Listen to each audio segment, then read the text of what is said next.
Hi everyone, আসসালামু আলাইকুম। আশা করি আপনারা সবাই ভালো আছেন। গত লেকচারে আমরা টার্গেট, অ্যাট্রিবিউটের সেলফ এবং ব্ল্যাঙ্ক দেখেছি এবং আজকে প্যারেন্ট দেখব এবং টপ দেখব, তাই না? তো চলুন আমরা দেখে নেই। সো যদি আমরা এখানে আসি, এসে যদি টার্গেট ইকুয়াল আমরা সেট করব টপ, যদি সেট করি, টপ সেট করলে কি হবে?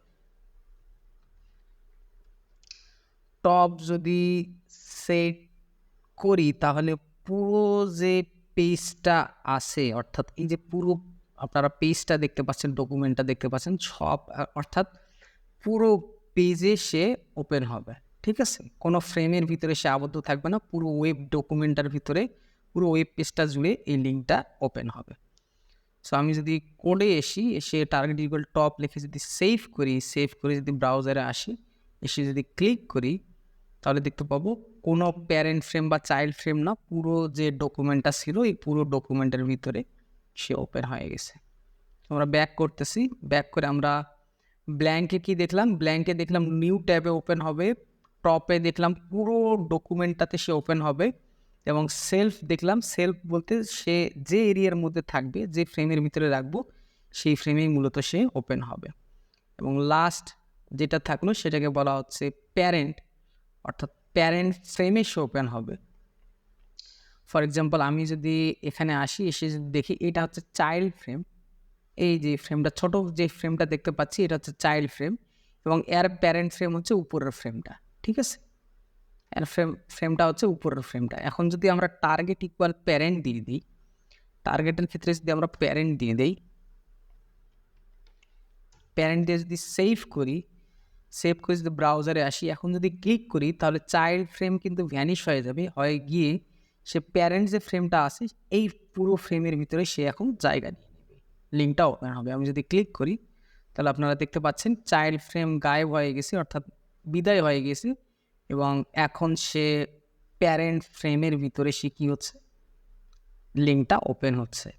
সো আপনাদের মূলত বোঝানোর জন্যই 3টা ডকুমেন্ট ক্রিয়েট করা, আই ফ্রেম, সি ফ্রেম এবং বি ফ্রেম, প্যারেন্ট এবং টপ আপনাদের যেন আমি বুঝাইতে পারি সেই জন্য মূলত এই দুটো নতুন ডকুমেন্ট তৈরি করা। সো লাস্ট যেটা বাকি থাকলো সেটাকে বলা হচ্ছে ফ্রেম নেম, অর্থাৎ আমরা এই টার্গেটের এখানে যে ফ্রেম নেম দিব সেই ফ্রেম নেমেই মূলত লিঙ্কটা ওপেন হবে। সো আমি যদি এই সব কিছু ক্লিয়ার করে দিই, বা এই দুইটা এখন লাগবে না, ফ্রেম নেমের ক্ষেত্রে এই দুটো ফাইল লাগবে না। সো আমি বাদ দিয়ে দিচ্ছি। লিঙ্কের এখানে যদি আমি ব্ল্যাঙ্ক রাখি, আমি নতুন আরেকটা ফ্রেম তৈরি করতেছি এখানে এবং নাম দিচ্ছি আই ফ্রেম। আই ফ্রেম দিয়ে আমি এখানে সোর্সে বর্ডার আমি দিয়ে দিচ্ছি 1 এবং এর হাইট উইডথ দিয়ে দিচ্ছি, সো হাইট দিয়ে দিচ্ছি 200 এবং উইথ দিয়ে দিচ্ছি 200। ফ্রেম নেম বোঝার জন্য বারবার করে বলতেছি আমাদের এই দুটো ফাইল লাগবে না, এই দুটো ফাইল লাগতো মূলত টপ এবং প্যারেন্ট বোঝানোর জন্য। ফ্রেম নেমের ক্ষেত্রে আমরা যে ফ্রেম নেম সাজেস্ট করব সেই ফ্রেম নেমেই মূলত এটা ওপেন হবে। সো আমাদের অ্যাঙ্কর ট্যাগ লাগবে। অ্যাঙ্কর ট্যাগের ক্ষেত্রে আমরা কি করব, এই যে আমরা এখানে যে সোর্সগুলো দেখতে পাচ্ছি, অর্থাৎ এই যে সোর্স অ্যাট্রিবিউট, এই সোর্স অ্যাট্রিবিউটের এই যে ফ্রেম আছে, এই ফ্রেমটার শেষে আমাদের একটা নেম দিতে হবে, নেম অ্যাট্রিবিউট ব্যবহার করতে হবে। সো আমি নেম অ্যাট্রিবিউট ব্যবহার করতেছি, অর্থাৎ এই ফ্রেমের নাম দেওয়ার জন্য। ফর এক্সাম্পল আমি ফ্রেমের নাম দিচ্ছি ফার্স্ট,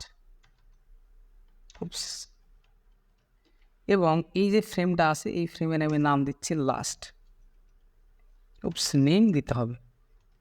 নেম অ্যাট্রিবিউট কেন দেওয়া হয়?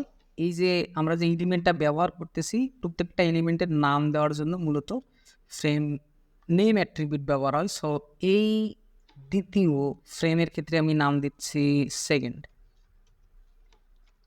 এখন যদি আমি সেভ করি, সেভ করে অ্যাঙ্কর ট্যাগের ভিতরে যদি আমি ক্লিক হেয়ার কথাটি লিখি,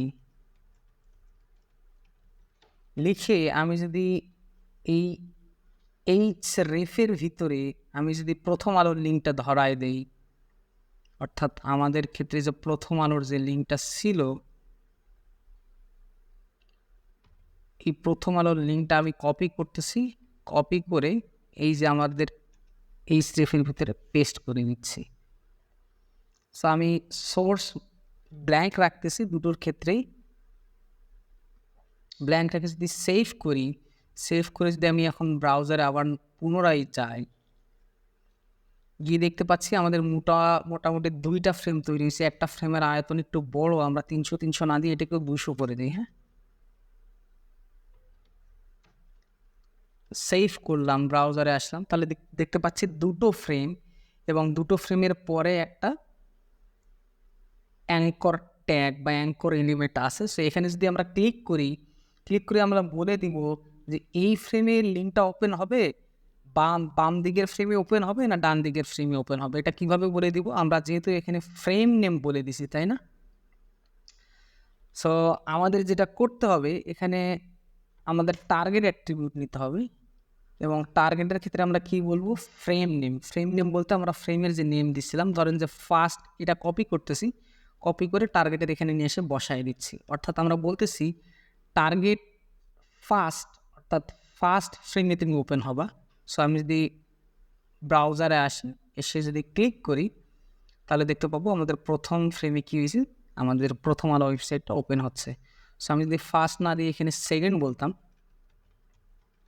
বলে যদি সেভ করতাম, সেভ করে যদি ব্রাউজারে আসতাম এবং যদি ক্লিক করতাম, তাহলে সেকেন্ড নাম, অর্থাৎ এই যে সেকেন্ড ফ্রেমটা ছিল এর কিন্তু নেম অ্যাট্রিবিউটে আমরা নাম দিয়েছিলাম কি সেকেন্ড। এখন যদি ক্লিক করি তাহলে সেকেন্ড ফ্রেম আমাদের প্রথম আলো ওয়েবসাইটটা শো করতেছে। সো এই ছিল আমাদের আজকের লেসন এবং আমরা শিখলাম যে টার্গেট অ্যাট্রিবিউটে কি কি ভ্যালু থাকে এবং কিভাবে সেগুলো কাজ করে। একই সাথে ফ্রেম নেম আমরা দেখলাম এবং একই সাথে আমরা কিন্তু নেস্টেড ফ্রেমও শিখে ফেললাম। ঠিক আছে, দেখা হচ্ছে পরবর্তী লেসনে। সে পর্যন্ত ভালো থাকবেন, সুস্থ থাকবেন। আল্লাহ হাফেজ।